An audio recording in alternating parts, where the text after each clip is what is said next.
بسم اللہ الرحمن الرحیم جی السلام علیکم۔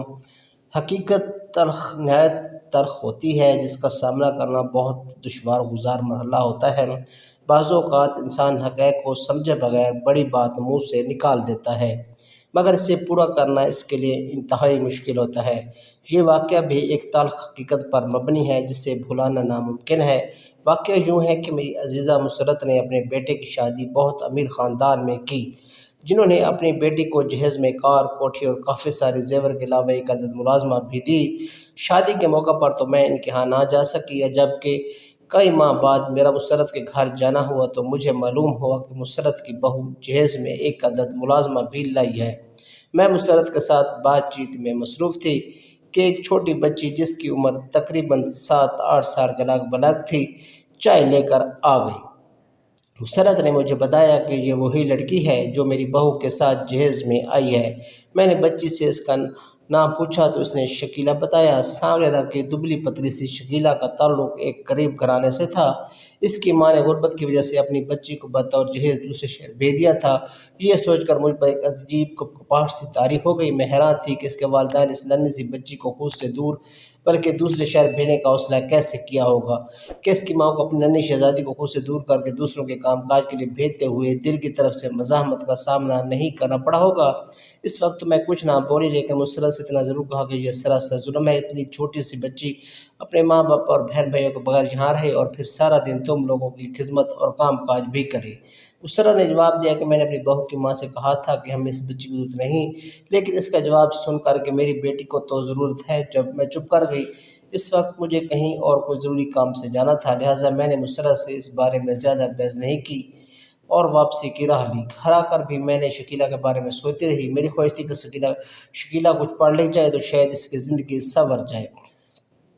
اس کے پیش نظر میں نے چند دن کے بعد دوبارہ مسرت کے ہاں گئی۔ شکیلہ اس وقت برتن دھو رہی تھی۔ میں نے غور سے اس کے ہاتھوں کو دیکھا تو مجھے اس پر بڑا ترس آیا۔ وہ ننھے ننھے ہاتھ جن میں کھلونے ہونے چاہیے تھے، سارا دن کام کرنے اور مشقت اٹھانے کی وجہ سے ابھی سے کھردرے دکھائی دے رہے تھے۔ مجھے دیکھ کر مسرت نے اپنی بیٹی ارم سے کہا کہ آنٹی کے لیے چائے بناؤ، اور شکیلہ کو بازار سے کچھ سودا لانے کا کہہ کر میرے ساتھ دوسرے کمرے میں آ گئی۔ ہم باتوں میں مصروف تھی کہ مسرت کی بہو شامزہ شکیلہ پکارتے ہوئی کمرے میں داخل ہوئی۔ مجھے دیکھ کر شامزہ نے سلام کیا اور اپنی ساس سے شکیلہ کے بارے میں پوچھنے لگی۔ اتنی دیر میں شکیلہ بھی بازار سے آ چکی تھی۔ شامزہ شکیلہ کو دیکھ کر کہنے لگی کہ تم بہت سست ہو، جلدی جلدی ہاتھ چلایا کرو، میں کب سے تمہیں تلاش کر رہی ہوں اور تم ہو کہ کہیں دکھائی ہی نہیں دیتی۔ میں نے شامزہ سے کہا بچی تو ہے، وہ بیچاری اتنا کام کر سکتی ہے۔ مسرت کو شاید میری بات اچھی نہیں لگی، اس نے میری بات کا کوئی جواب نہیں دیا۔ شکیلہ یہ سب سن کر میں نے سوچا اور کہا اگر میں تمہاری امی کو 15,000 روپے دے دوں تو کیا تم میرے ساتھ میرے گھر میں رہو گی؟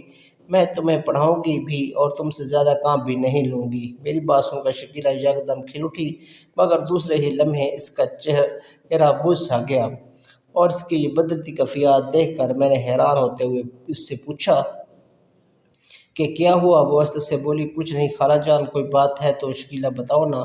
میرے اصرار پر وہ گویا ہوئی۔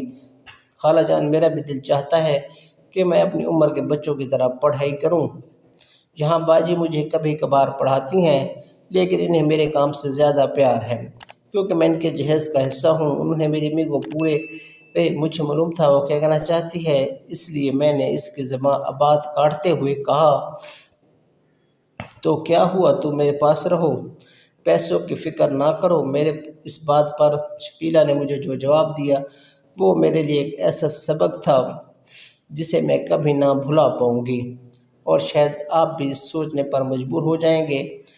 شکیلہ نے کہا تھا کہ خالہ جان زبان ہوتی ہے، میری امی نے لوگوں کو زبان دی ہوئی ہے کہ میری بیٹی شکیلہ اتنے عرصے تک اپنی تنخواہ پر یہاں کام کرے گی، تو میں اسے کیسے جھوٹا کر سکتی ہوں؟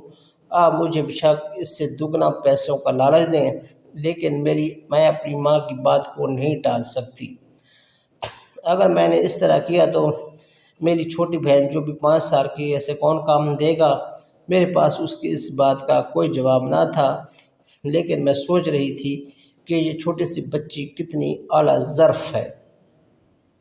تو یہ تھی ہماری آج کی ویڈیو امید ہے آپ کو پسند آئی ہوگی۔ اگر آپ ہمارے چینل کو سبسکرائب کریں تاکہ ہماری ہر ویڈیو آپ کو بر وقت ملتی رہے۔ ہمیں دیجیے اجازت، بہت جلد ایک نئے ویڈیو کے ساتھ دوبارہ حاضر ہوں گے۔ ہمیشہ کی طرح اس دعا کے ساتھ اور اس ہدایت کے ساتھ اپنے پیروں کا خیال رکھیں ڈھیر سارا خیال۔ اللہ حافظ۔ آپ سے پھر گزارش ہے کہ ہمارے چینل کو ضرور سبسکرائب کیجیے۔ بہت شکریہ۔